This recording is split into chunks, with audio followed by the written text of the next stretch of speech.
আজকের ভিডিওতে আমরা জানবো কিভাবে তোমরা বুঝবে যে কোনো বৌদি তোমাকে খুব পছন্দ করে এবং সেই বৌদিটি তোমার সাথে করতে চাইছে।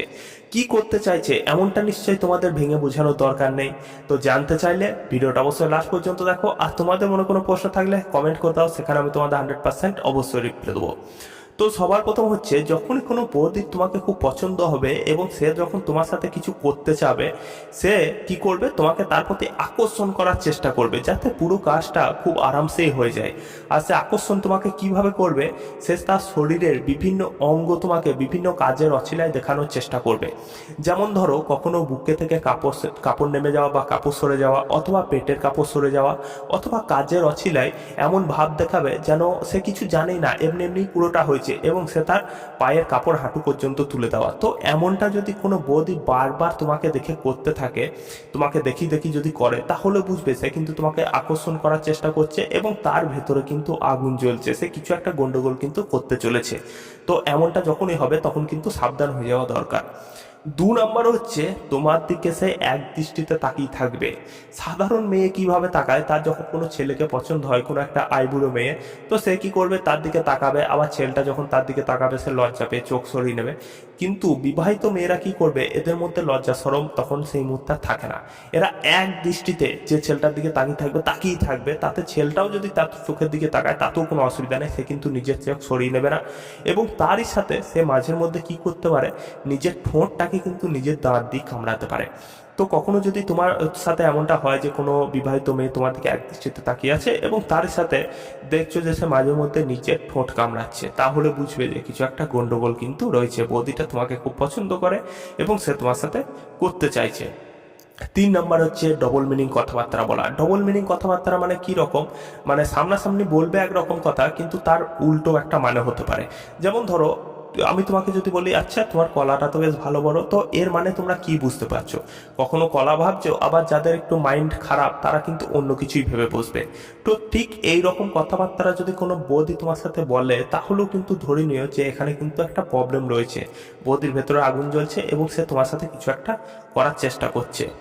4 নাম্বার হচ্ছে, বিভিন্ন কাজের অছিলায় তোমাকে তার বাড়িতে ডাকবে। যখনই দেখবে তার স্বামী হয়তো বাড়ি থেকে বেরিয়ে গেছে, তো বিভিন্ন রকম কাজের সমস্যা নিয়ে তোমার কাছে আসবে এবং সে কিন্তু তোমাকে ডাকবে। কখনো হয়তো ইলেকট্রিক কিছু ঠিক করার জন্য ডাকবে, অথবা কখনো অন্য কিছু ঠিক করার জন্য ডাকবে, কখনো কিছু লাগিয়ে দেওয়ার জন্য ডাকবে। তো এইরকম জিনিস যদি বিভিন্ন কাজের অছিলায় তোমাকে কোনো বৌদি তার বাড়িতে ডাকতে থাকে মাঝে মধ্যেই, তাহলেও কিন্তু এখানে ব্যাপারটা সন্দেহজনক। কারণ হচ্ছে যে সে কিছু একটা করতে চাইছে এবং তোমাকে কিন্তু সে পছন্দ করে। 5 নাম্বার হচ্ছে, সে বিভিন্নভাবে তোমাকে ছোঁয়ার চেষ্টা করবে বা তোমার গায়ে হাত দেওয়ার চেষ্টা করবে। যদি তোমার বডিটার সাথে আগে থেকে সম্পর্ক থেকে থাকে ভালো রকম, মানে কথাবার্তা বলো, দেখা সাক্ষাৎ হয় প্রায়, তো সে কি করবে, যখনই তোমার সাথে কথা বলবে না, সে দেখবে তোমার গায়ে বারবার হাত দেওয়ার চেষ্টা করছে, তোমাকে টাচ করার চেষ্টা করছে।